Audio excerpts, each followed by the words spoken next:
Welcome back, guys. This is the 29th episode. I have here one of my good buddies from the very beginning of my journey in SubTo. He's a local. He's actually a partner of mine now. We're working on some stuff together. My buddy Tyler Scott. So, Tyler, you're a wholesaler. You do novations, and now I said you and I are looking at acquiring RV parks. Why don't you just kind of kick us off? Tell us, who you are and how you got into REI in general.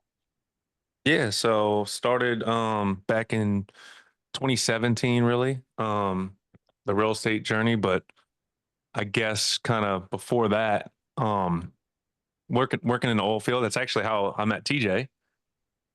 Started working offshore as like a tugboat cat tug a deckhand on a tugboat. And I met TJ out there and worked out there for a few years. And we both kind of were like leveling up offshore. He became a crane operator.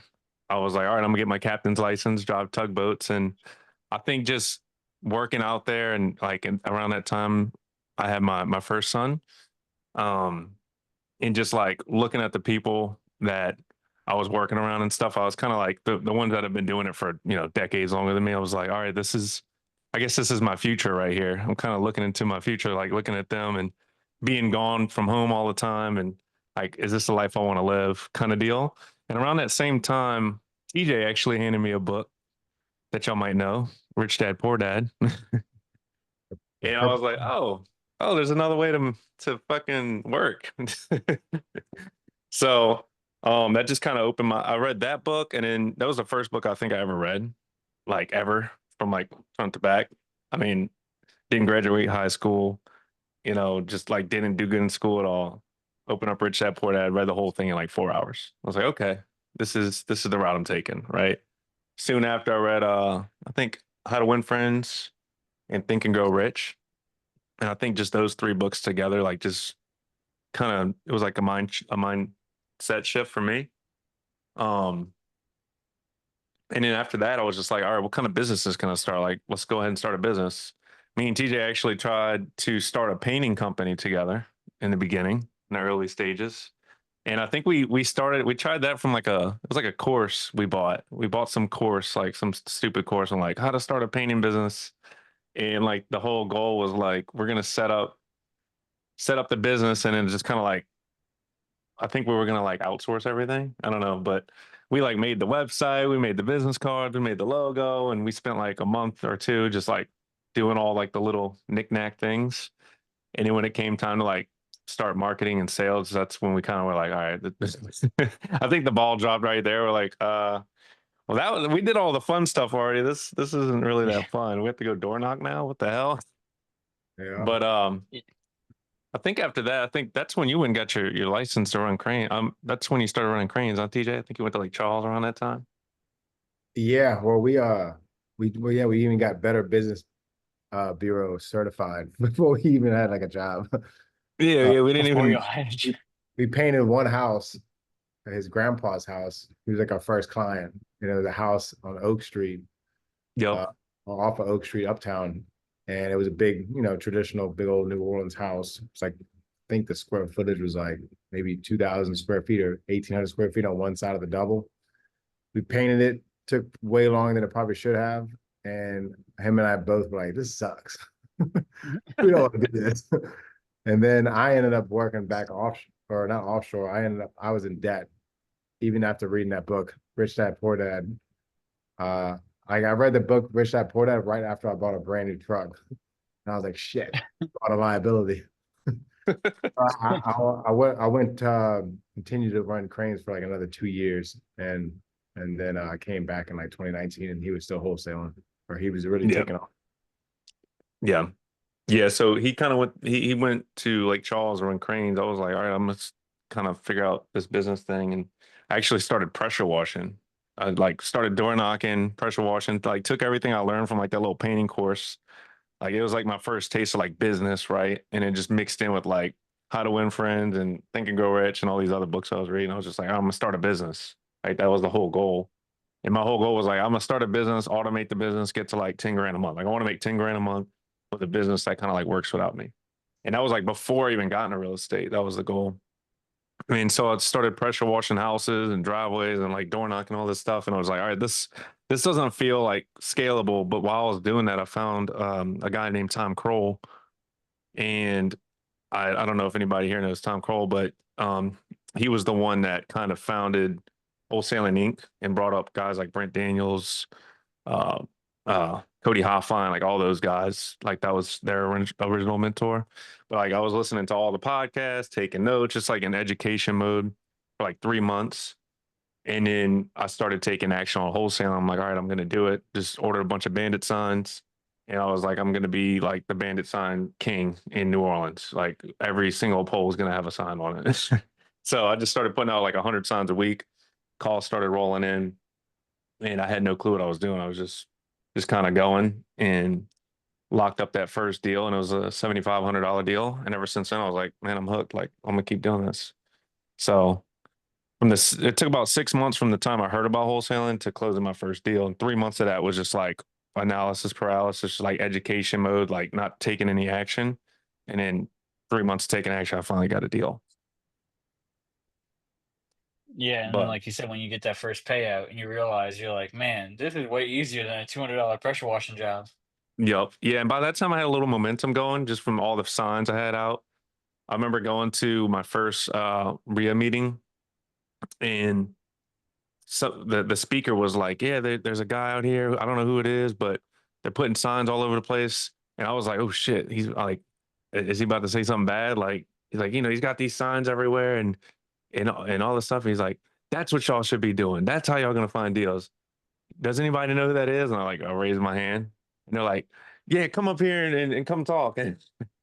And and I was and it like ever since then I just kind of got hooked on it, and kind of had some momentum going. So I was like, all right, I want to start growing a team, because like the goal was always to kind of have that $10,000 a month. That's like what was in the back of my head. Like if I could just make 10 grand a month passively, kind of like being able to chill, work from home, just do whatever. That was kind of the goal. And I didn't care which business it was. I just found wholesaling, and it kind of ended up working out. But soon after, Yes. I did probably about 10 deals. I found another wholesaler to JV with because I didn't know what I was doing really. And I didn't have really the money to like buy any of these courses and stuff. So I just reached out to another wholesaler through Craigslist or Facebook or something. And he helped me with my first 10 deals right about. And after that, I kind of went on my own and started doing my own thing and started hiring a team. I delegated the bandit signs, which I hired somebody off Craigslist, and he ended up becoming my acquisition manager, which he was with me for like probably 3 4 years. And I pretty much kind of reached that point where I was making about 10 grand a month consistently. Like the business was doing about maybe 20 30 grand a month. I was keeping about 10 of that. And I kind of just got complacent, to be honest, after that for a couple of years. I just got really like, I was just, all right, I hit my goal. Like I wasn't trying to grow anymore. I just kind of stayed at this this ceiling right here, at that like 30 grand a month mark. I was just chilling and going on vacations here and there, and like not really focusing on the business a whole lot, and like not fit, like not trying to grow it anymore. Which, looking back at that time in the market, like if I would have just focused my attention to like how I am now on the business, I could have gone so much farther. Yeah, so you hit the goal, which was 120 grand a year without like killing yourself, right? Like it's not Yeah. totally passive because it never truly is. But Right. maybe you're Correct. working, 20 hours a week, 30 hours a week, or with that level of flexibility that you wanted. Correct. And sound like you said, it sounds like you kind of coasted for a couple of years. Yeah. Yeah. I was virtually wholesaling in my own backyard, basically, and just kind of built a little bit of a brand here in New Orleans, and just kind of try to do everything right, do everything legally, morally, ethically. We want to stay in business and do things right, and just kind of stay consistent. But like I said, yeah, I got kind of complacent and just let it kind of cruise. And just I guess we started having like some internal troubles between like my acquisition manager and my disposition manager, and just I didn't have the leadership skills at the time to kind of like fix the problems. So, Mhm. and around that time, TJ came back in.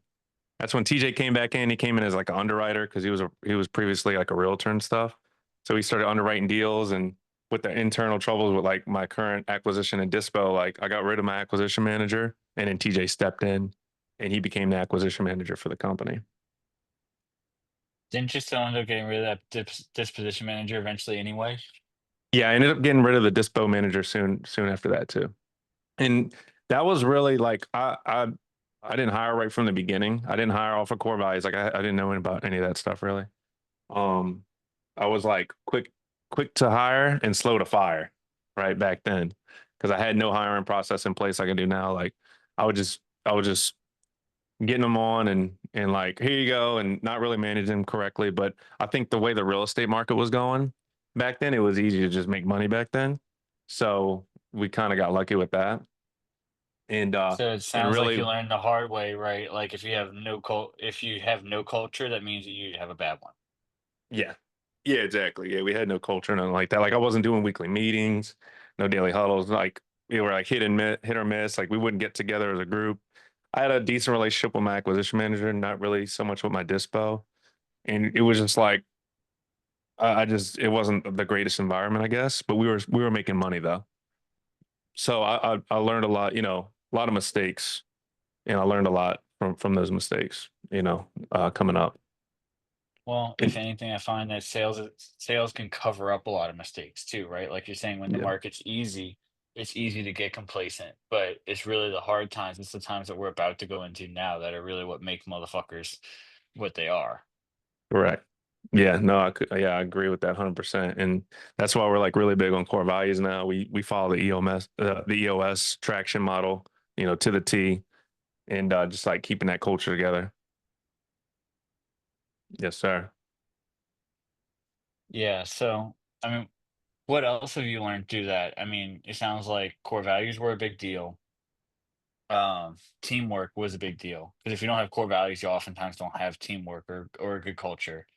Yeah. Um, and like I said, the struggle, it sounds like, right? Because like when you go into those harder times, you're gonna have to work usually 10 times harder to get the same results you were getting before when times were good. Yeah, correct. Yeah, just holding people accountable, I think is a big one. Just really learning more about leadership in business. And that's something I just started kind of learning about maybe a year ago. Um, like I said, I kind of just went on cruise control for a minute and just kind of stayed stagnant and kind of lost that growth mindset for a minute because I just thought I had it going on and I hit that goal that I had in place. So I just kind of stayed where I was. But I think after losing those two employees and getting TJ on, it was just kind of me, TJ, and like a VA. Um, TJ kept the business going like it was, even as times got harder. But it came to a point where me and TJ were like, all right, well, like we could keep doing this and kind of getting by where we're at, doing this 20, 30 grand a month wholesaling. And I think we kind of came to this road of like, he could go the realtor route and probably make double what he's making with me, or we can like scale together and like just grow this thing to like 100 grand a month plus. And that's kind of where we're at now. We made that decision that we're going to start doing novations nationwide and a little bit of wholesaling too. We still do wholesale here in New Orleans primarily, but we're right now we're currently scaling. Why don't you talk to us a little bit about what scaling looks like for y'all?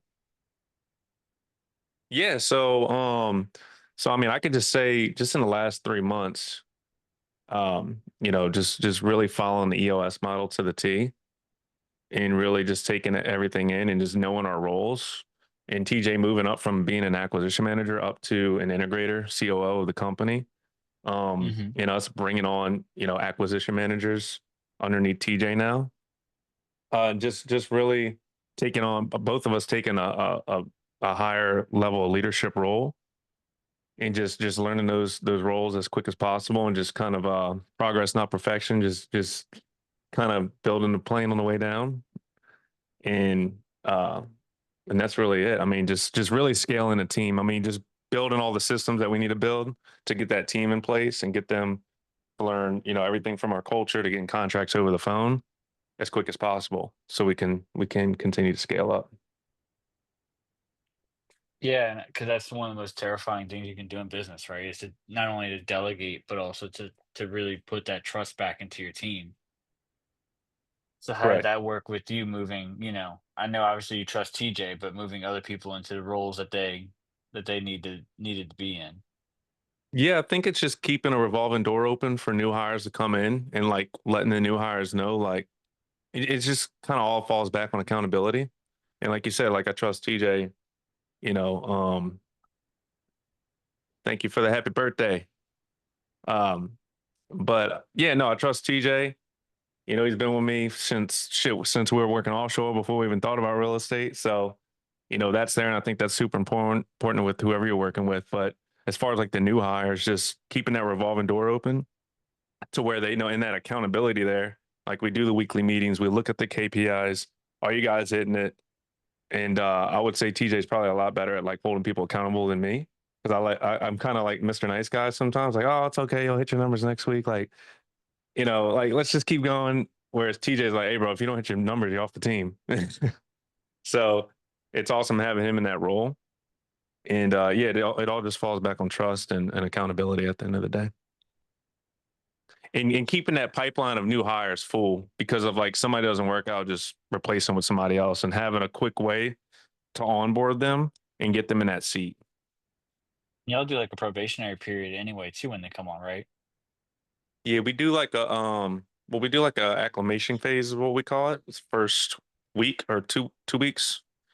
No, it's the first week where they're kind of just getting used to the system. They're making a couple dials. We're not holding them accountable to the KPIs. They're just kind of getting used to everything.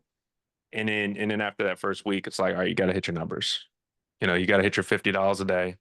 Got to do at least 2 hours of talk time every day, bare minimum. And you have to make at least two offers a day. So do you reward the activity or do you reward the result? Because you and I had that conversation like 3 months ago when you had a salesperson not hitting numbers. Yeah, we did. And I think we just focus more like on the consequences if they don't hit them. And like I learned that from Sean Terry too. We do want to come up with something more like some more of a bonus structure where if they are consistently hitting their KPIs throughout the month or the quarter, like they do get a bonus. And that's something we're working on now. But Mhm. more or less we focus on the consequences like, hey, and we have a little scoreboard. It's like, did you hit your numbers? Yes or no? And they have their name by it. Everybody could see it. The whole team could see it. And they don't want them to have a red no next to their name that week. And like after we did it the first time, one of our reps called us. He had a note, right? He missed his target. He called us. He's like, I'm not missing my numbers next week. I'm not going to see myself on that board with another no. So it's just like showing them the consequences, right? And it's in our employment agreement. Like if you have three misses, you're off the team and within a quarter. It resets every quarter. But like if you miss your KPIs, like I think it's 4 times actually, you're off the team. And what about novations? What got you interested in that? Because that seems like a pretty big transition to go from just wholesaling to novations. Well, yeah, good question. I think with Novations, I just saw the opportunity for for scaling into other markets. And I know a lot of people have a different definition of what innovation is, especially like SubTo. I hear a lot of people that come from SubTo, they think of innovation as like a full-on flip, where like they're putting in like $60,000 rehab and like flipping the property before they take it down with the seller. We're doing that, but Mhm. on like we're putting in like 2 to 3 thousand into these properties, and we're doing properties that are kind of like move-in ready, like they'll pass an inspection. And I mean, we'll do it. We could do it on a property that maybe needs a bunch of rehab, but the problem with those deals is you still got to be pretty low on the price because at the end of the day, an Mhm. investor is going to buy that property, not a retail buyer. So, but to answer your question, I mean, really, we did one. We saw the potential for it, and I think the biggest thing is the seller can make more money, we can make more money, and we have the ability to list these properties on the MLS, which solves our dispositions problem when we go into other markets. So that was really the biggest thing for me. I just saw how scalable it is. Yeah, and it sounds like from what we were talking about yesterday at your house, what you see is it's an opportunity, whereas before, if there's no room on the deal, you convert it to innovation. That then gives you the room, right? Because you're raising the ceiling. Correct. Correct. Yeah. I mean, for example, when me and TJ did, our cash offer, I think was 220-ish. Our novation offer was 375 and the list price was like 330. The as is value, what it'll sell for today was like 330-ish. You Um, said 375 you said 375. It's 220, 275, and and then 320. as it was like 350. Oh, as is three. Okay. Yeah, we sold it at 330, 340. We sold it at 340. Yeah, correct. So you could just see there that difference in price from a wholesale deal, which we presented the wholesale option. We always present that first. And if they say no to the Mhm. cash option, it looks like something we could potentially do an novation on, then we'll pitch the novation offer, which makes our offer look so much better than that cash price because it's usually, 20, 30, $50,000 higher. And like you said, you as the investor, as the wholesaler, can make way more money. It sounds like on the novation anyway, on at least on that particular kind of deal. Correct. Yeah. For those, we typically try to make, you know, anywhere from like 20 to $40,000 on one transaction. But we are putting money into some of these deals. Like I said, the last few we've done were anywhere from $2,000 to $3,000 we put into each property to get it ready for the market. Yeah, and so it makes sense though for you, like you're saying with the novation, you're more or less taking something that would have been on the market, taking it off the market, cleaning it up, getting it better pictures, making it look really fresh, putting it back on the market, kind of the same thing that people do with like Facebook Marketplace, right? They'll find that dresser listed for free, maybe they'll take it home, they'll clean it up really good, they'll degrease it, they'll maybe freshen up the Yeah. stain or whatever, and then relist it, make $100, $200. Correct. Yeah, that's kind of what we're doing. A lot of these sellers, are like a lot of them aren't on they we don't really target people that are on the market. Well, I mean, one of the last ones we did was an expired listing. The agent just like, couldn't get the deal done. She had it listed way too high. We ended up picking it up but we're direct to seller on a lot of our deals. We're direct to seller and we're just like any other wholesaling company, marketing the sellers. Sellers are coming in, making the cash offers. That doesn't work. We're pitching novations. And we've done other deals, creative deals, SubTo, seller finance, all that fun stuff. But for scalability reasons, we're focusing on novations right now. And we continue to wholesale too. I mean, that's at the end of the day our bread and butter. Oh, this is a good one. So Keston asked if you can give an example on how you would explain innovation to a seller. Ooh, that's a good question. I kind of want to give that question to TJ since he pitches it way more than I did. You want me to answer it? Yeah, I'm putting you in the hot seat. Well, I think it's important to understand that a novation fits a specific avatar of a seller, right? Like what you're providing the seller is convenience. So I tell sellers, listen, obviously I'm an investor. Like my intention is to make a profit on the deal either by fixing it up and reselling it, or I'll hold it as a rental. It just depends, on the property, on the situation. I'll give them a cash offer, but it's likely not. I'll give you a cash offer, but it's not going to be your highest offer. If price is what you're looking for, then I would recommend just listing it with the realtor because that's going to be your best route. And then I'll explain like what that entails. You're gonna have to sign a lot of paperwork. You're gonna have to probably put a little bit of money into it just to freshen it up to get top dollar. You'll have, to hire the agent and then pay the agent, pay your closing costs. The buyer might come in with financing, which might require you to fix a few things. So there's a whole process. And in today's market, there's a lot of inventory. So if you're trying to get top dollar, it might take you a while to get that. And then what I'll tell them is like, look, I know our cash offer is not a fit. If there was a way that I could maybe get you a little bit more money, would you be open to hearing about it? And then what obviously they want to know. So I'll say, I'm kind of perfecting my pitch. I've only done 3 of these so far. So it's kind of a work in progress. But basically what I'll tell them is, look, if there was a way that if I could get you more money, would you be open to hearing about it? Yes. And then I'll say, well, instead of me paying all cash, like for I'll do the example of the one on Delachase where our cash offer was 220. I'll give you an example of the situation too. It was their second home and they owned it for like 20 years. They raised their family in it. They were using it as a storage for just random things that they had in their family. And they did not want to deal with the realtor because they just didn't feel like dealing with it. They were busy. One was a chef, the other one was a school teacher. They didn't feel like moving everything out. They were older. They were probably in their 60s. They just didn't feel like dealing with the headache of the whole move. So I told them that we could potentially do, if the cash offer wasn't a fit, was instead of me paying the 220 to then put 150 into it to sell it for 550 and make 100 or whatever it is, I could maybe bring the convenience that it seems that they're looking for by increasing the marketability of the property, helping them handle the move out, because they had like different stuff. They were on different locations of the city, and also there was like a plumbing problem that we had to fix.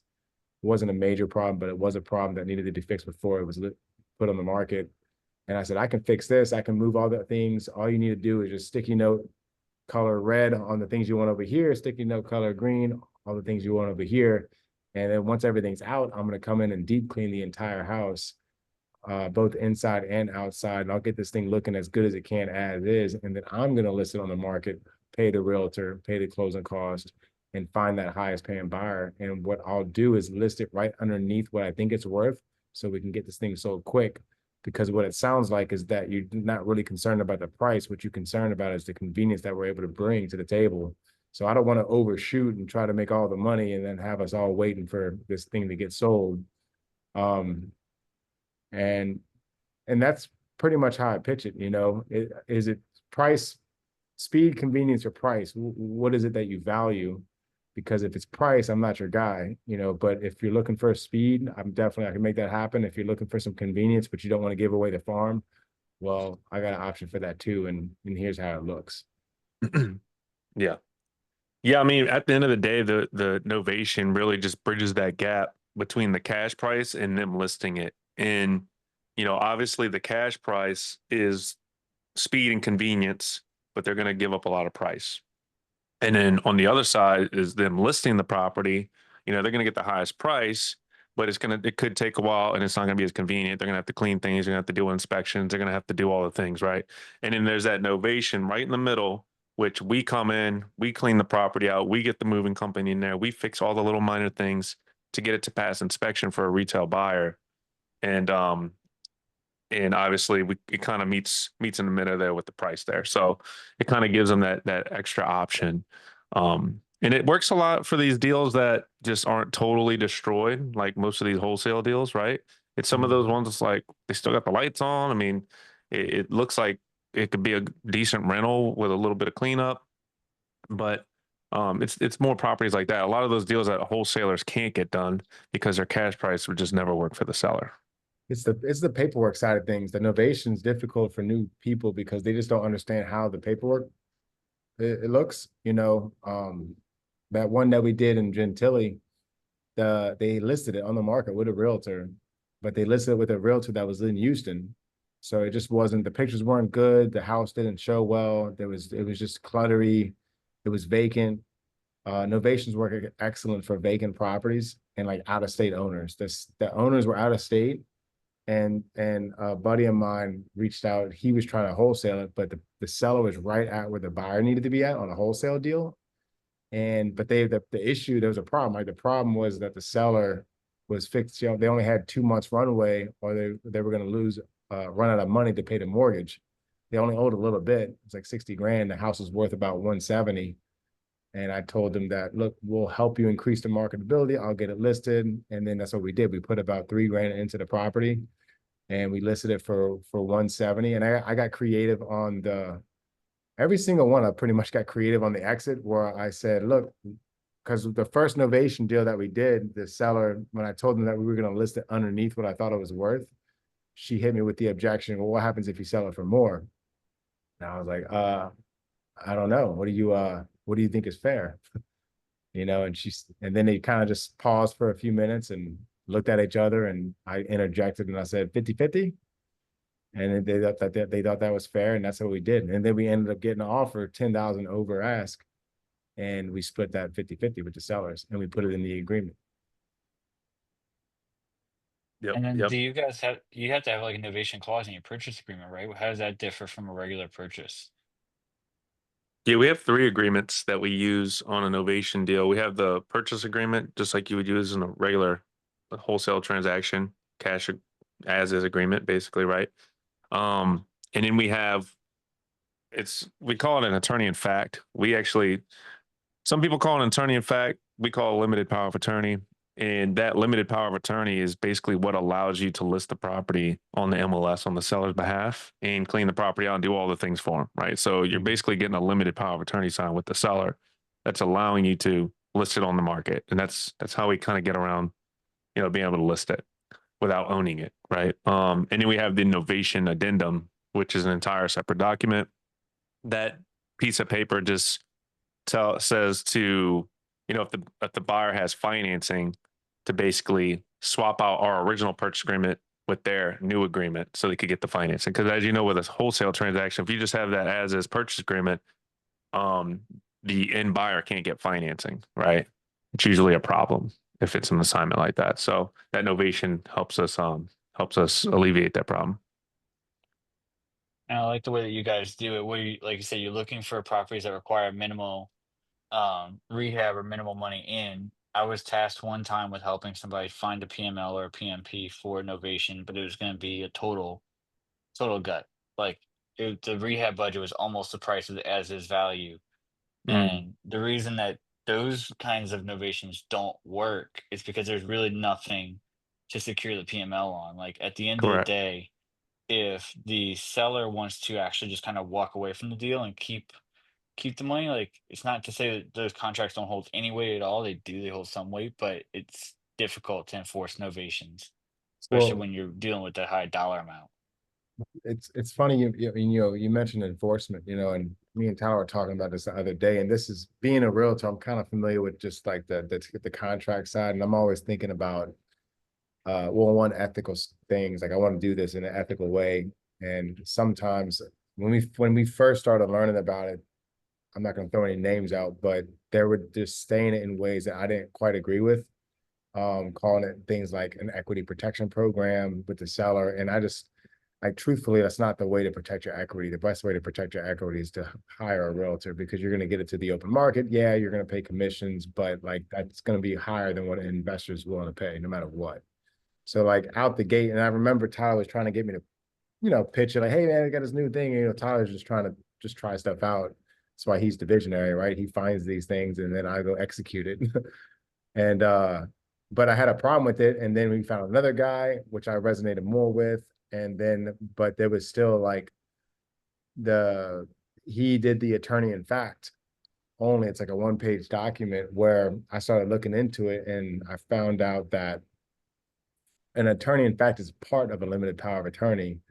But in order for it to be like an enforceable thing, it needs to be on a limited power of attorney, at least here in Louisiana, which I think I'm finding out that it needs to be done everywhere. So like that's kind of the hiccup. I think I feel like innovations are so new of a thing right now that they're not causing any red flags in like the regulatory eyes.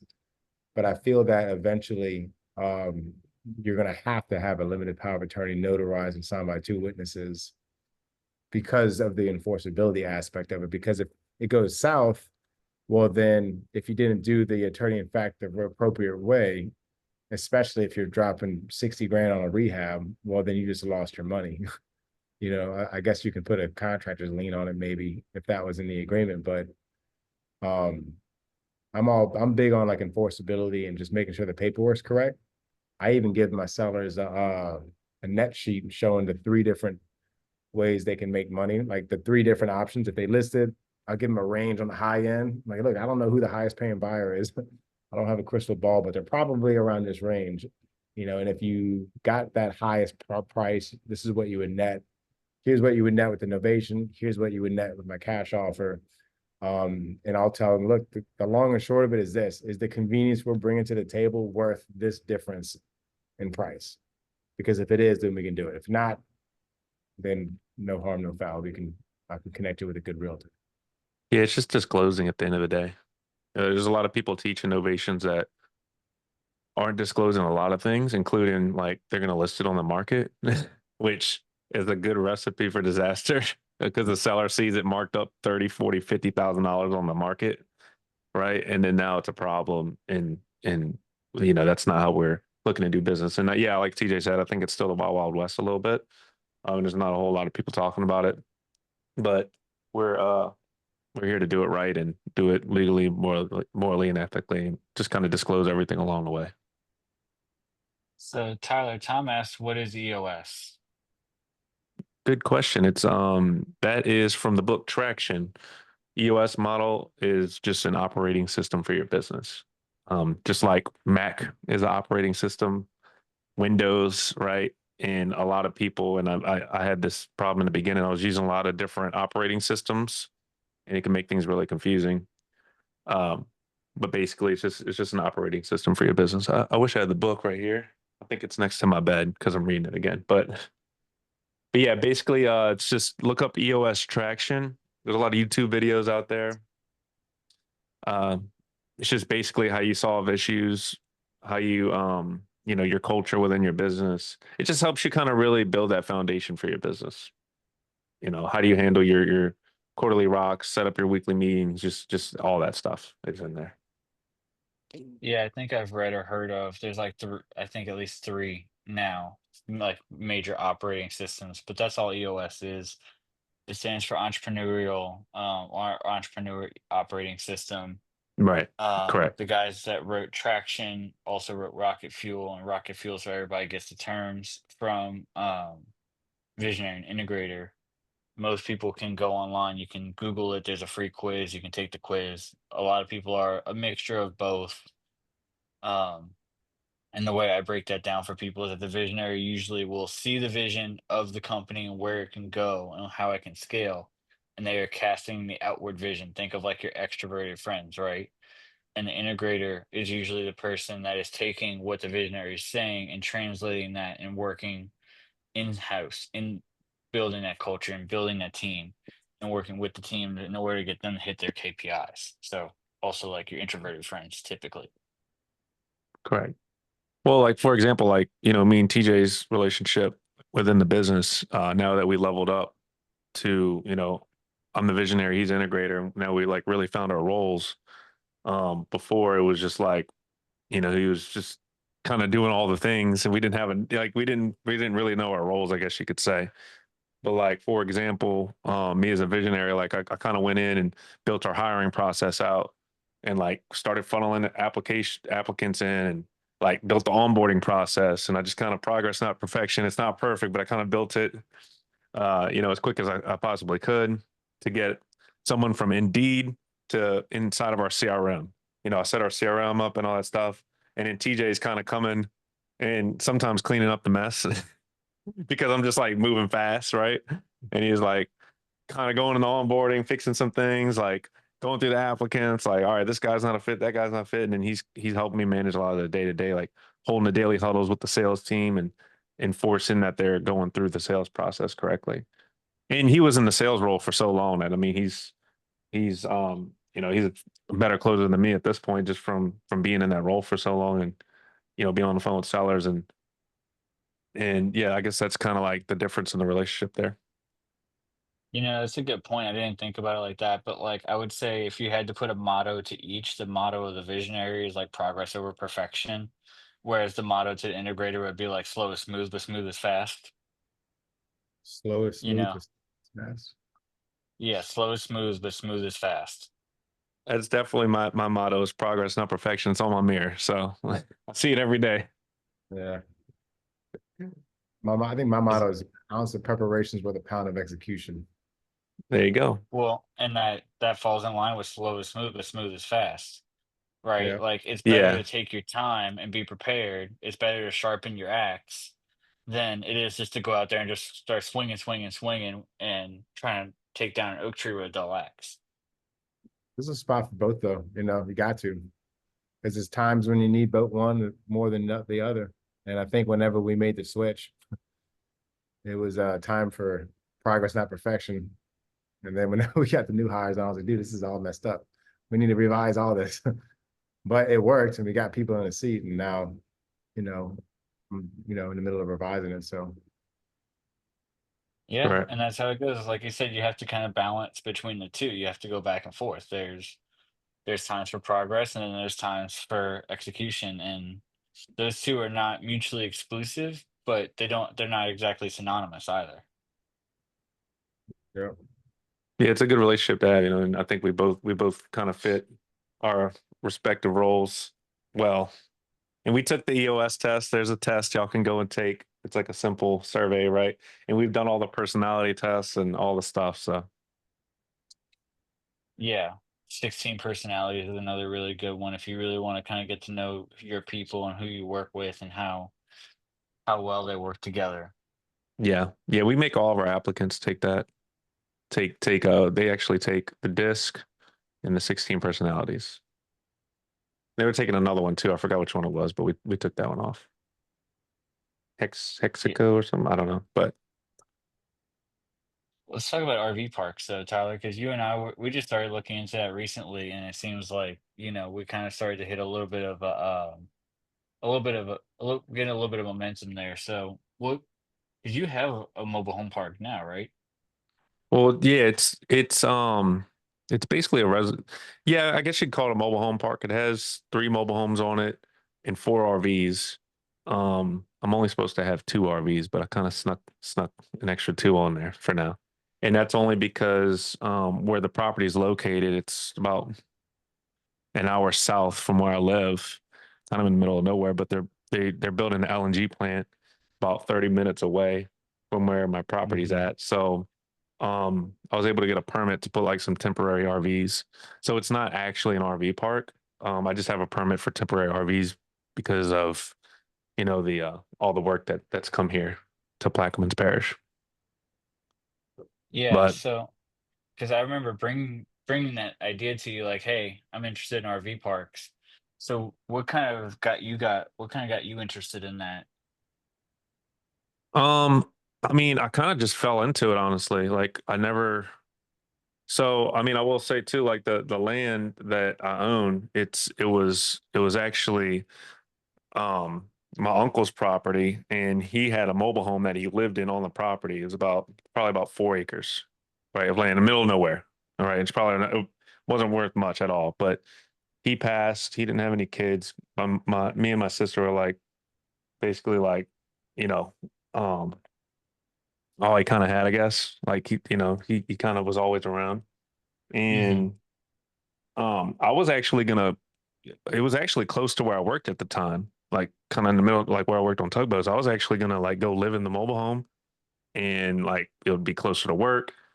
But I was like, I wonder if I can like rent it out, clean the mobile home up and rent it. So me and my sister ended up renting it, and then I kind of got that taste of cash flow, like a little taste of cash flow. And I was like, okay, what's this? This is cool. How can I do more of this?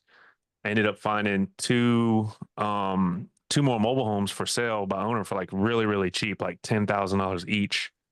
And I ended up buying those, putting them on the land. I fixed them up all myself. Uh, just like learned how to do everything. Fixed them up, ended up renting those out. And then I kind of like fell into that. But I could have easily just sold that property off or like lived in it. But I was like, all right, how can I turn this you know, um, into cash flow? Katie asked, was it difficult or time consuming to get the permitting? Um, I'm for me, yeah, because I just don't like dealing with that kind of stuff. But it wasn't hard. I just had to do it. Like once I really like sat down and did it, which I should have done it way sooner. Um, I just kind of waited way too long to do it. But yeah, it wasn't too hard. I just had to go in there and show them that I owned it and a couple other little pieces of paperwork, and I had to do oh, I forget what it's called, a plot plan. That was the biggest thing, and I found someone on Fiverr actually to do the plot plan for me for like $50. And then once I got that brought to the parish, they approved it. And then I went and put two RV spots. It cost me about 5 grand to put two spots. I didn't have to put like cement or anything like that. I just put some poles up and ran the plumbing into what I already had there. So and then I just went ahead and added four. But I'm only supposed to have two. So don't tell anybody. You might want to look into getting your land rezoned there. I tried. They're like denying all applications right now because there's so many RV parks coming up down there because of the plant that they're building. Like that, I could go spend $3,000-4,000 to get it rezoned. Um, and there's like a 99% chance I'm going to get denied from what the surveyor told me. So I was just like, all right, I'm not going to roll that dice. Not, $4,000 for 1%, maybe. Not worth it. Yeah, maybe get a second opinion because that's just one surveyor too, though. Yeah. Yeah. Correct. I Testing just said think I, there. I think too after this plant is done, there's gonna be so many RV parks. Like there's people putting in like hundreds of pads, you know? It's just Hmm. gonna be like it's just gonna be oversupply, like by a bunch. Right. So I don't know. It's gonna be the last one holding the bag. Who's the last one? The musical Yeah, chair. exactly. That's what it's gonna be. Playing hot potato, huh? To get Yep. rid of the damn thing. I heard they got an LNG plant coming near where's it? Cameron, I think. Yeah, Okay. yeah, because that was where two of the leads that we underwrote. That's where they were at, and that was in their pro forma in their marketing was, yeah, there's an LNG plant coming over here, and it's like, well, that's probably the only other thing in Cameron Yep. besides the beach, Yeah. you know? Yeah. Yeah. That's So that one that we underwrote in Galliano. Their big thing was like, oh, they're building this, they're building that. I was like, well, what happens when they stop building it? right. Yeah, Well, nowhere. I'd like to make my money back in the time frame that they're building it because if once they're finished, I don't know if I'd be able to make as much money as you're making now. So I'm running my numbers on right. 10. Well, that was my favorite part, TJ, was you told them to their face when we walked it, like, hey, all these projects are due to end in like 25. I think the latest one was like 26. And they were like, yeah, but they're gonna go over time, over budget. They're probably gonna pop up with another project. And it's like, well, probably, but we don't know that. Yeah. Yeah. I guess we probably could talk to zoning and planning boards or whatever and find out then. Yep. Yep. Yeah, I'm ready to get some RV leads coming in. I think that's really just the next step is just getting all the leads together and just kind of taking the same approach we do with the wholesaling business. Just like for me, it's just like that shotgun approach. Well, I mean, getting narrow with your list, but just like cold call everybody and get the leads coming in and see what comes in, see what kind of deals you could come across. Yeah, I didn't even realize this till we were at your house, and one of y'all said that there's only like 15,000 RV parks in the whole country, and I was like, "Are y'all serious?" Like, I could have guessed like 50,000 maybe.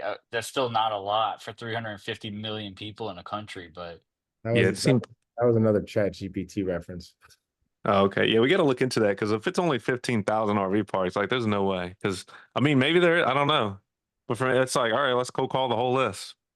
That's why I was saying, just give me the leads. Like we don't even let me cold call them because I don't mind cold calling them if I know that they're worth. I mean, like I just don't want to cold call single family houses. But if there's only 15,000 RVs, and just imagine the amount of people that the cold callers aren't going to connect with. That you know what I mean. Yeah.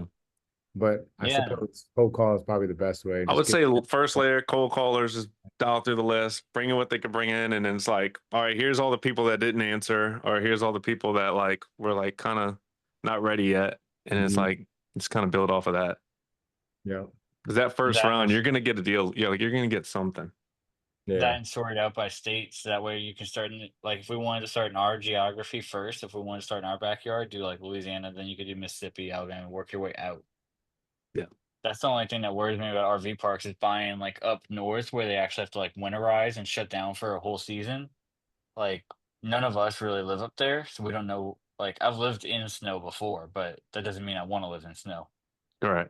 Yep. Katie said 15,000, and Texas has the most. Texas, Texas. Keston also said that his wife has a buddy agent that wants us to get into lease options with mobile homes. Keston, I would talk to Carly Grunman because she does SubTo RV deals all day long. Like she's crushing it. She's got I think 3 of them that she's listed now. So how does she do it? She basically just goes to people and gets them seller finance like anything else. I know that the paperwork is different because it's a vehicle, Yep. and I've had that conversation with Mike Davis before. So I know that it's a little bit particular, right? It's the same thing, like between title and Same thing. registration as it is with title and deed. But the main thing with vehicles is the insurance, and you got to basically have a good long-term relationship with the seller because you have to have them listed as like a secondary insured. Yeah.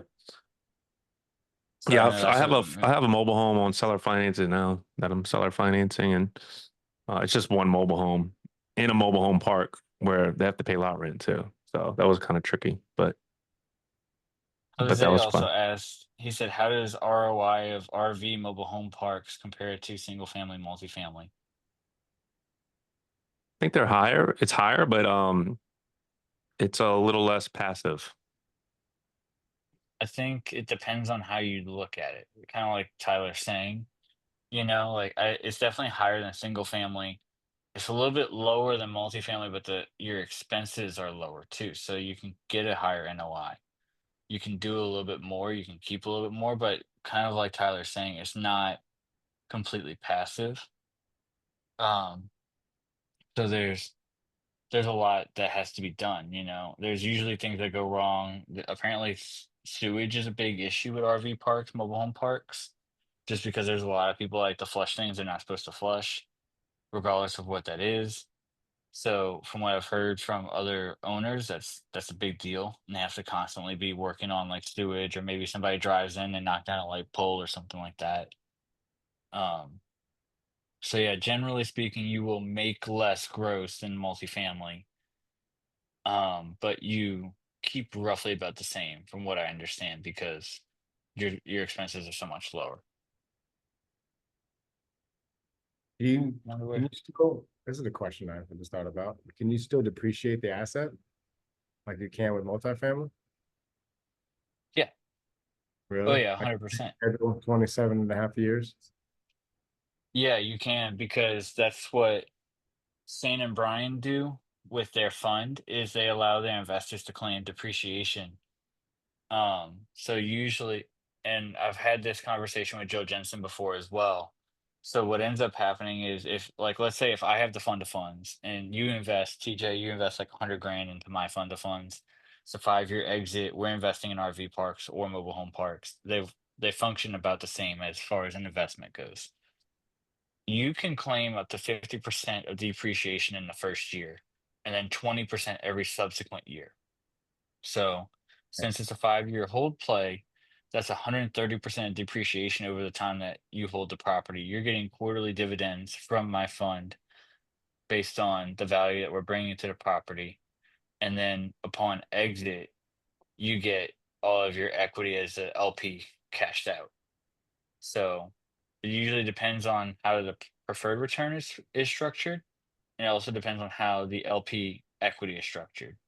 But when that LP equity gets paid out, it usually ends up coming back to the investor in a multiple. So you might get like say 3.4, 3.5x your money at the end, that 340 grand, 350 grand based on your 100 grand investment. And that does not count your quarterly dividends that you were collecting for the last 5 years. So yes, you absolutely can depreciate those assets. And usually the depreciation is better than it would be in multifamily or single family assets as well.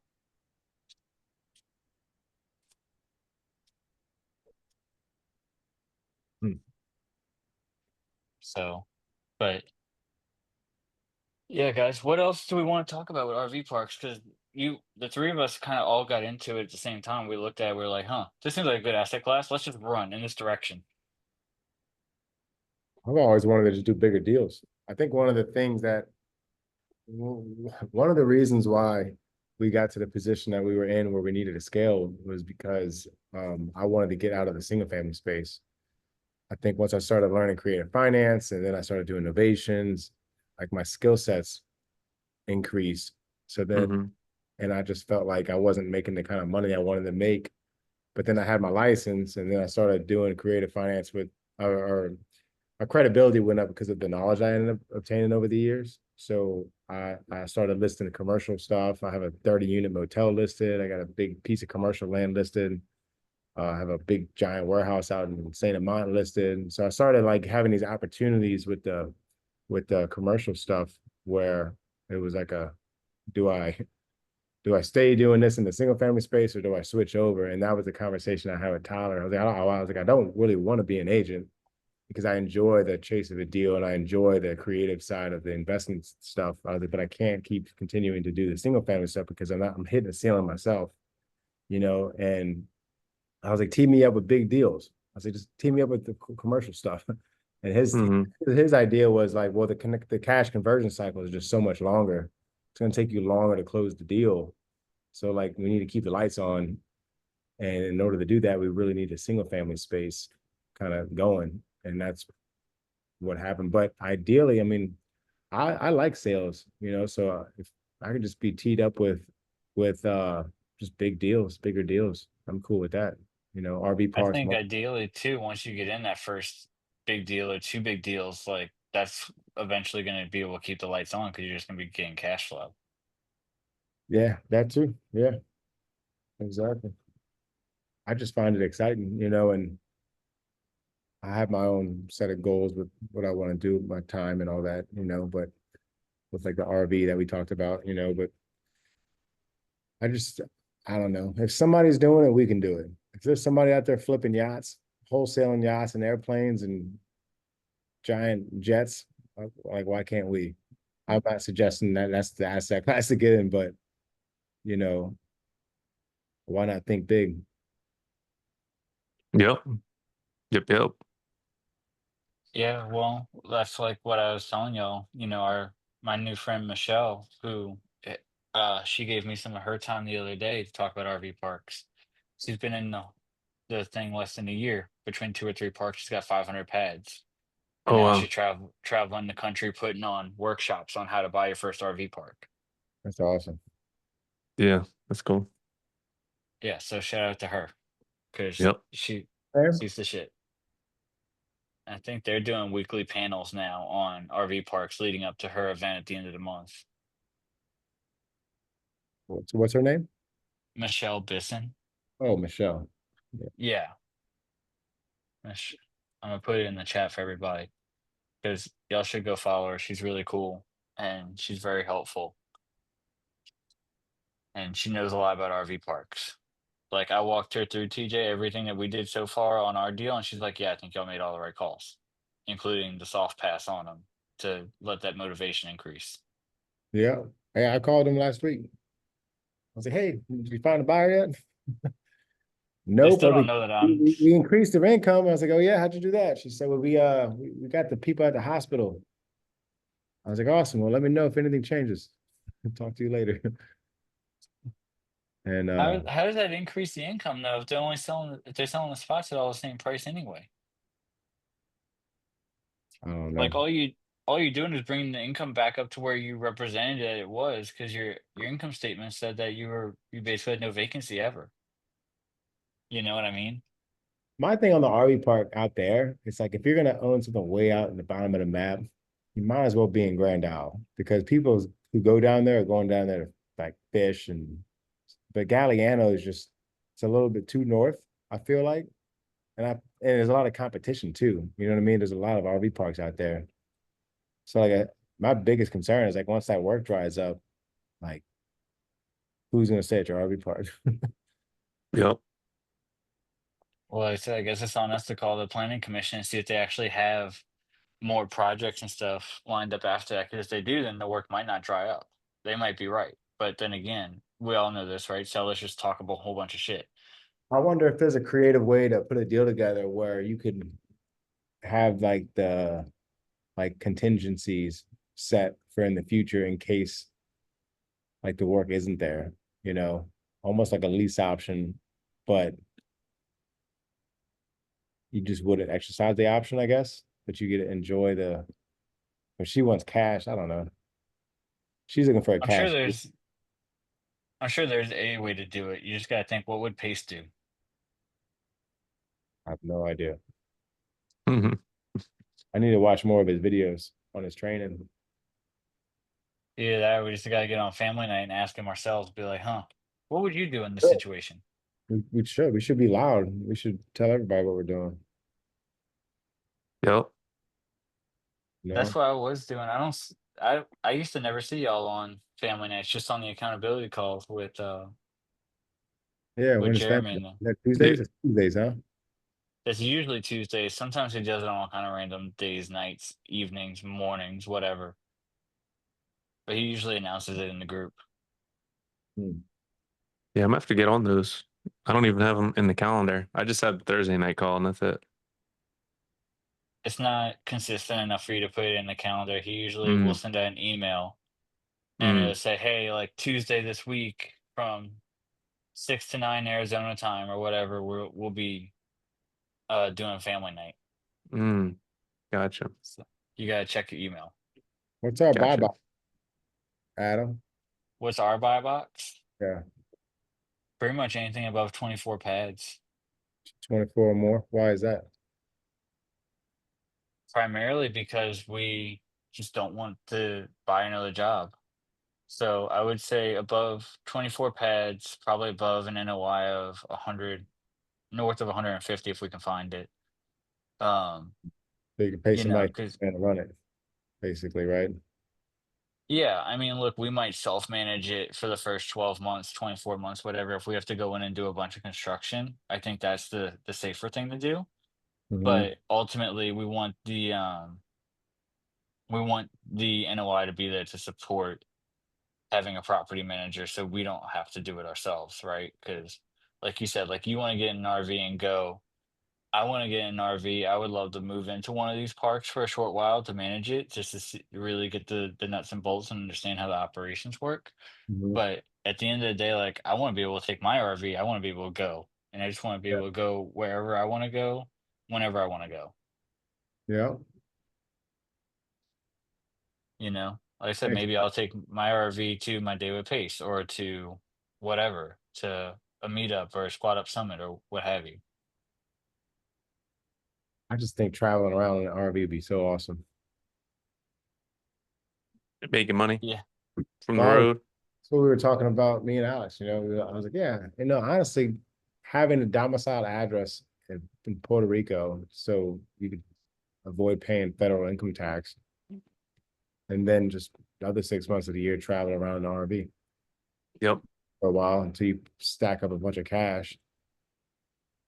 You know, Yeah, you gonna buy a big ass bus or something, TJ? What you looking at? for the RV. Yeah. I don't know, man. I've been looking at that guy on Instagram, Tony T RV. I don't know what he does or how he gets these things, but I mean, 80 grand will get you in like a modernized RV fifth wheel. So I'd have to get like a dually or something. But I'm not spending 100,000 plus on an RV though. Like I don't have that kind of money yet. I wouldn't even not to spend it on that. Yeah, yeah.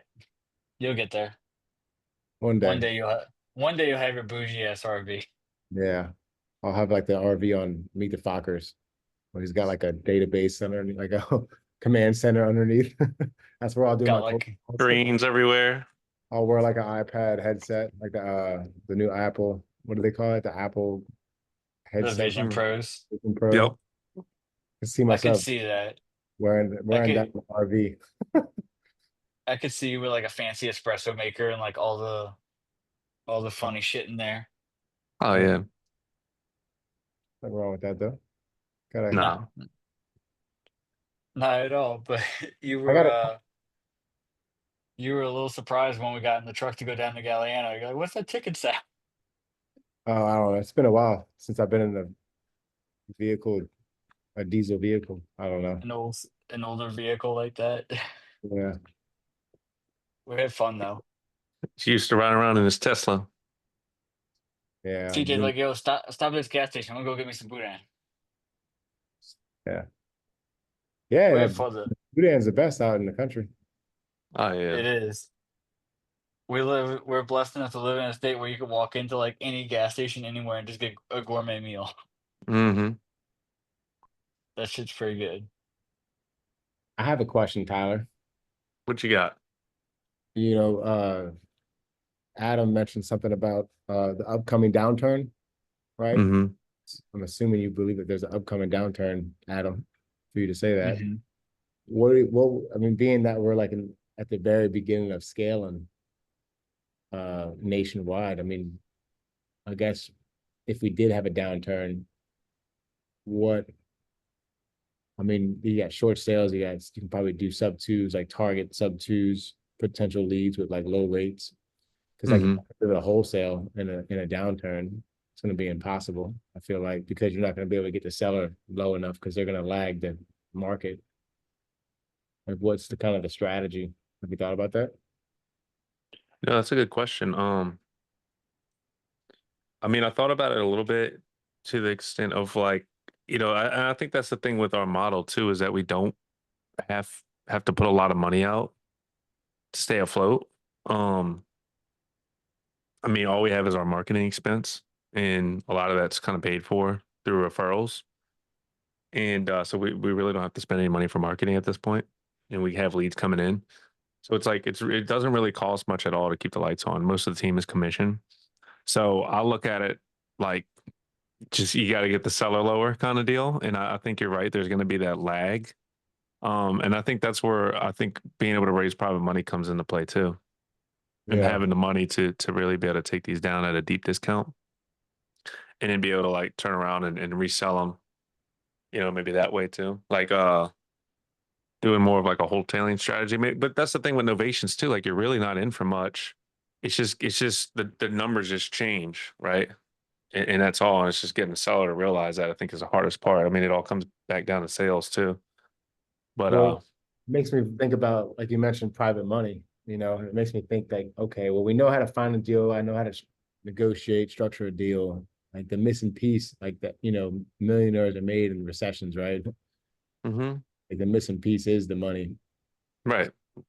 That'll be the That's time. why that's where Adam comes in. Well, and here's the other thing too, TJ, is if everybody's scared because we're in a down market, the money gets cheaper because nobody wants it. So, and I'm glad you brought that up because you reminded me I had two podcast episodes I was going to send y'all this morning and I forgot to send them. So I sent them to y'all in our little group chat with the three of us. This guy, Mark Evans, DM, I got the chance to meet him at an event a few years ago in Salt Lake City. He's super cool. He's been in real estate, I think, since 97 or 98. And one of the things he talked about was while everybody else was trying to sell a house in 2008, we were selling an opportunity. And so I think a lot of it's gonna come down to like changing your marketing and changing your strategy, right? Because he was like, "How are we selling 50 houses in a weekend when nobody can sell a single house?" And dude's worth like nine figures now, so nobody's surprised. The title of one of the episodes is "How to Make an Extra 50 grand a month," and I was like, "Extra? Like shit, dude! I want to make 50 now." Like, Right. damn. Hmm. That's when you know you're up there. How to make an extra Hmm. Yeah. $2 million a And, year. and that's one of the things that he mentioned is like he had a whole portfolio of single family homes and he sold them all off 7 years ago. He's like, had I not sold them and had I just held them, I'd be worth 50 to $100 million more now than what I am currently. Yep. What's his goals now? Like what does he like to do? What's he doing? He wholesales businesses, buys and holds businesses, and he still buys and holds and wholesales real estate and he lends. He's actually a super cool dude. Anybody that wants to reach out to him, um, you can reach Interesting. out to him at Mark Evans DM on Instagram and he responds. Super cool dude. I've had a couple of conversations with him. In fact, I had asked him if he wanted to lend on a development deal I had. He's like, yeah, he's like, development's one of the few deals we don't lend on because it's too speculative. Yeah, I met a guy, Suzanne, Tyler. Suzanne told me about a guy or gave my number to a guy who's has like a big dump truck business out here in New Orleans. And he reached out to Oh Hmm. me. yeah. He reached out to me talking about crypto. He's like, "Hey man, I want to get into crypto. I remember you were the guy." I was like, maybe 3 years ago." I was like, I kind of got, Right. I but heard about him. he's looking for he lends he's a hard money lender and he's looking to buy apartment complex 130 units out. Like he'll lend the money, he said, on the down payment. but he wants to be a partner, obviously. Right. Started talking about what we're doing. Right. And so that's a connection that we just got. Right. I was gonna say you just got that connection, huh? How do you know? Oh, you No, know you Suzanne? just said that. Yeah, I know Suzanne. I don't know her well, not like you do. But I read about that guy. I think he came out of like Tulane or something, and that was what he did was he bought like one dump truck and went and got government contracts, and he just started hauling like sand and mud and stuff for the levees, and he expanded into this huge fucking fleet of dump trucks. Really? Hmm. Yeah, but So we were talking about crypto. I told him I was no, like, look, but crypto thing is cool, but I'm trying to get something guaranteed right now. yep, Yeah, I'm not trying to put that crypto was money in a fun. stock. Crypto was fun when it was going crazy. We rode that wave Yeah. best as we could. Yeah, and then TJ Hey, ended up with Tesla. bought you a Tesla. Big crypto Tesla. Crypto Tesla. Lost a Yeah, Hmm. lot. how's that Tesla work out when it rains real hard like it did the other day? Press a button and it turns into a spaceship. I just take off. Is that how that works? Yeah, Yep. you gotta get one. Press this button and it turns into a spaceship. So Hmm. this Evans guy, like you have a personal relationship with him? No, I just read about him, but I Yeah. was thinking about that. I was like, man, I wish I had a way to get to know that dude because that would be somebody that would be good just to like have around as like a mentor or whatever, like help grow and scale businesses. So yeah, as soon as I think once we really start scaling, we get this thing stabilized. I think I'd like to just start investing in like good, really good coaches. You know, like the Tony Robbins thing is something I've really been wanting to get into, business mastery. And then Invite him to our next meetup. yeah, hey Tony, it's me, Tony. Yeah, but getting coached and having and just being surrounded by people that are doing like 100 times more than what I'm doing. Yep. That's it. Well, and that's the goal, right? Is like you make a little money, you invest in more education. Like Mark Evans has his own group that's like 1,000 a month. I was telling y'all yesterday, there's a group that specializes in teaching you to get in front of and do business with family offices, which is like a whole skill set in and of itself. That's like 10 grand a year. Like the education doesn't stop. Yeah. Well, that's why I mean, so I told Tyler, I was like, I really I feel like so I do jujitsu, right? And white, blue, purple, brown, black is the belt levels. And I think I'm pretty decent at sales, with this real estate, but I feel like I'm like at a purple belt level, which is like right in the middle. It's basically, I guess, average, a little bit above average. And I really want to just focus on bigger deals, but refine my sales skills. So like once we start getting this thing stabilized, I'd like to just start taking more sales training. Daniel G is, we ever heard of Daniel G? Mm-mm. Daniel G's a guy I wanted to try out. And then um, just some other people, just hone in that skill. And and then you can find the money for the deals I get. And then you just find me the leads.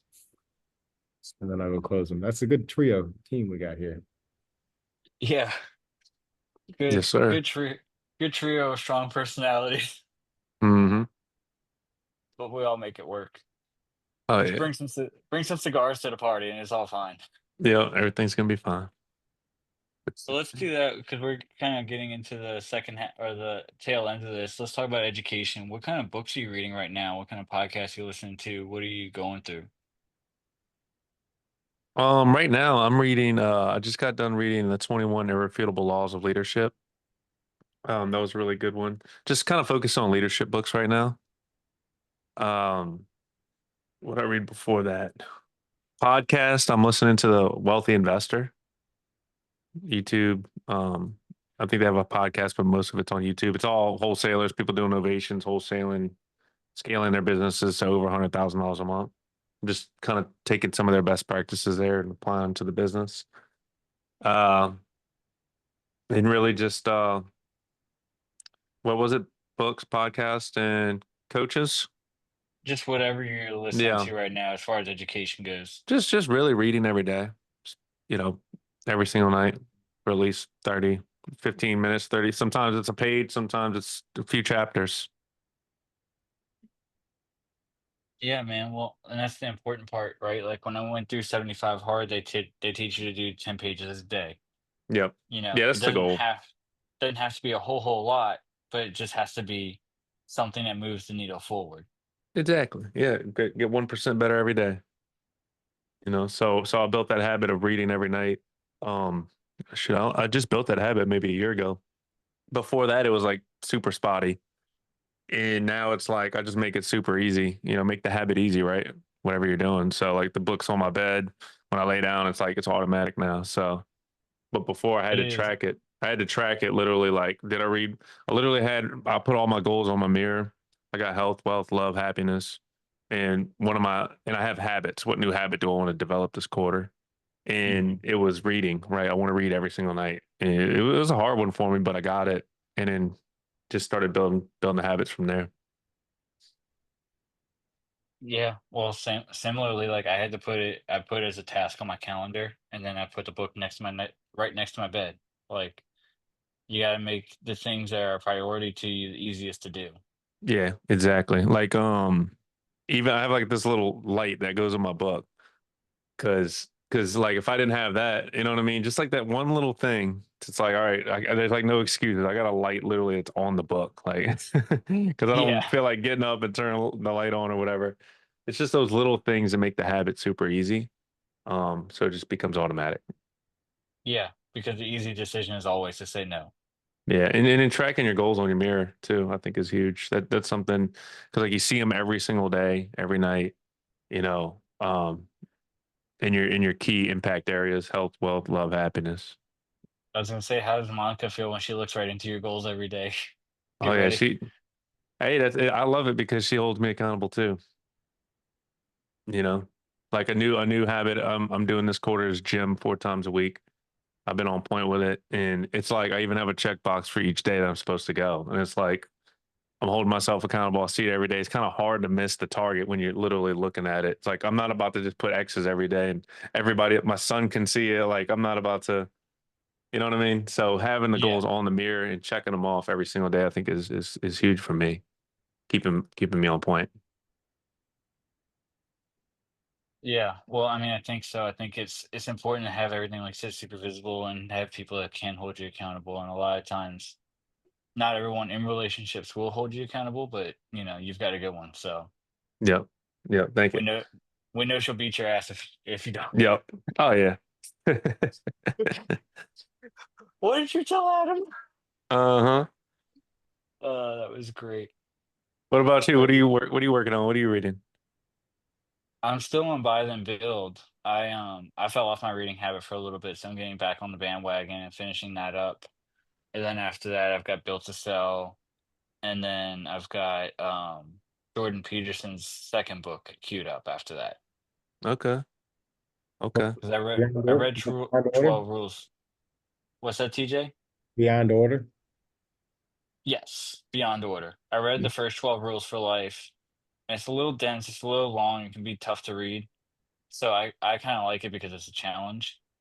Mm-hmm. It's very philosophical. It's very, a little bit above your head if you're not into those deeper levels of thoughts yet. But I enjoyed it, and I think it brings a lot of wisdom. So He's yeah, deep. I've had Beyond Order for a while. I just haven't started it.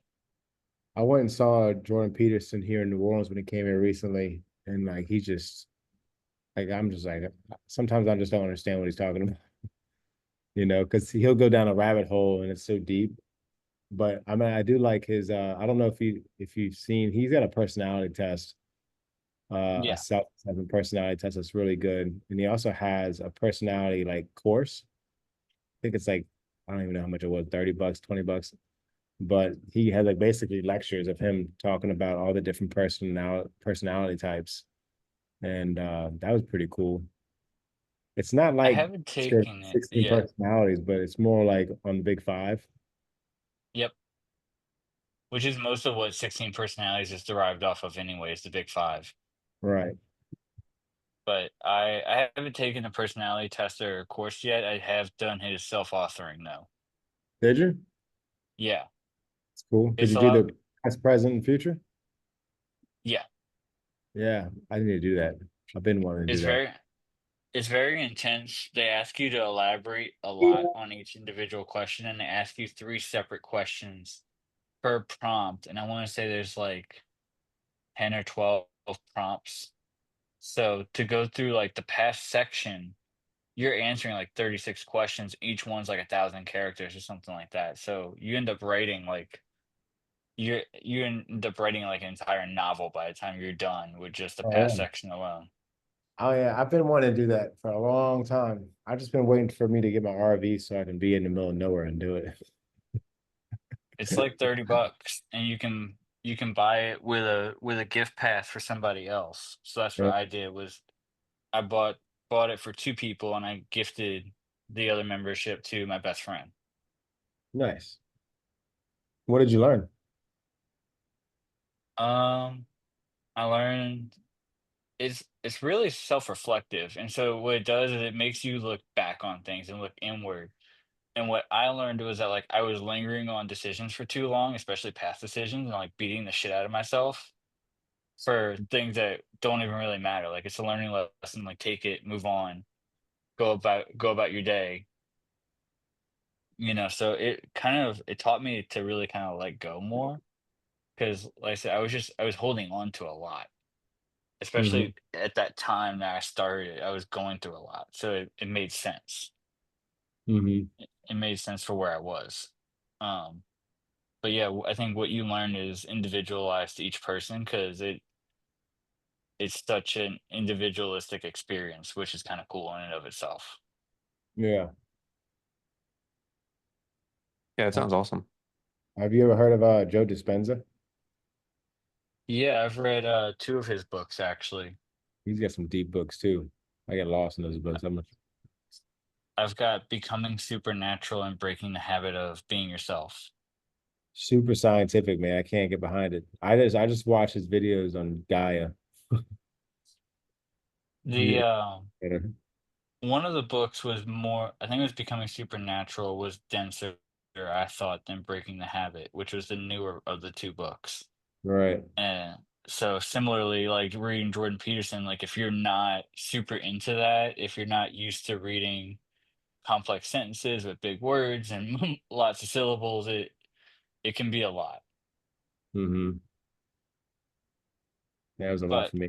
Pretty simple. I but look at numbers the all day. concepts are the concepts are what's important. And if you can take something away from it, I absolutely recommend that you read it. Have you seen I his video probably on Gaia? Yeah, I watched the first season. Did they ever come out with another season? I don't know. I don't know. I just got it, so I don't think so. I think there's just one. Talking about transcend, is it Transcendence?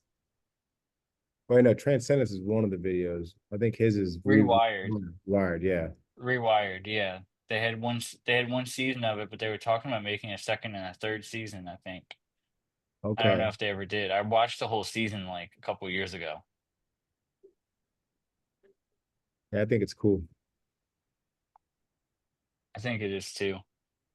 So, Tyler, we'll probably start putting a bow on this here soon, but I guess what do you have any advice to the newer investors or people just starting out in especially in like wholesaling innovations? Um, yeah, I mean, I would say progress, not perfection. Just go. Just do it. Figure it out on Just the mess it way. all up. Just mess it up and yeah, just you'll see what you need to work on through the chaos. And find yourself a TJ to come in behind you, Yeah, Mhm. clean up your shit. basically, yeah, pretty much. Progress, not perfection. That's all. And having a growth mindset, that's the biggest thing. Yeah. And just Have you read building. that book? No, Have I you read haven't. Mindset by Carol Dweck? No, I haven't. I want to put that one on the list though. I heard it's really, really good. I It think I is. have it. I listened to the audiobook of it. I enjoyed it a lot. I'm sure TJ has it. He has shelves and shelves and shelves of books. So What book are we talking about? I have to come check a book out from your house. Mindset. Mindset. Mindset by Carol Dweck. I think your mom bought me that book. Really? Yeah. Yeah, I thought I saw it, Charles. I'm gonna grab it. Come You check guys it should. out. I haven't read it yet. Is it good? I heard it's really good. Have you read it, Adam? I did the audiobook and I No, enjoyed it. audiobook. Yeah, audiobook. Yeah. Yeah. Tom Billieu recommends it a lot. That's like his top recommended book. Yep. Is it a new book? Like a newer book? No, it's not new. It's been around probably like 20 years or so, but it's a really good book. I think it was discovered similar, like in around the time that people were starting to have the conversations around like neuroplasticity, right? Which is probably why it became so popular because neuroplasticity is the idea that your mind can like expand. That like just because you're fit or just because you're at this point, even as an adult, even after your mind's fully developed, doesn't mean like that old adage, right? Like you can't teach a dog new tricks, doesn't mean that that's true. Mm-hmm. And so that book really took off in popularity. And a lot of people started reading it. I really like Mindset and I really like Relentless by Tim Grover. That's my other go-to mindset book. Mm-hmm. Okay. Yeah, I have that. I have that book. I don't know. Think and Grow Rich was my after I read that, I just growth mindset all the way. Let's go. Yeah. And Winning by Tim Grover is another really good one for mindset for anybody that needs it. That's Relentless was written more about Michael Jordan because Grover coached Michael, and Winning was written more to be about Kobe, which it came out the same year that Kobe had died in the helicopter accident. Hmm. So yeah, both all really good books. Any other book recs for people? Atomic Habits. Any other Atomic Habits? I'll second that. Cool. So yeah. Oh, and where can people find you? Not that you I'm not pay really attention to your socials, I'm not really on social media that much. But but if if you yeah, I guess on Instagram, I'll check it every now and then. I'm not big on social media. I wish I had my number on here. I need to figure out how to do how TJ, well, oh wait, TJ doesn't have his number, but I need to figure out how to put my number on here. I'm just you old click the school. Call, text me. Yeah, you click I'll the put my three info. dots and then you hit rename and then you just put next to where it says Tyler Scott, you can put your Yeah, name. I'll just put my contact info in the bottom. And that's it. That's how you can contact me because I don't check social media. I'm not on social media at all. I'm not on TikTok. I'm not on Instagram. I'm not on Facebook. I don't look at any of that stuff. So I got off that a Probably couple years ago. probably better for your mental health anyway. You know, I have zero screen time on social media. There you go. That's because you're trying to get deals done, right? Yep. Trying to scale this to 100 grand a month plus. All right, guys, y'all know how these work. You know that if we brought you value, if we made you think, if we made you laugh, the only thing that we ask that you come back next week and that you bring a friend. And until next time, we'll catch everybody on the flip side. All right, later.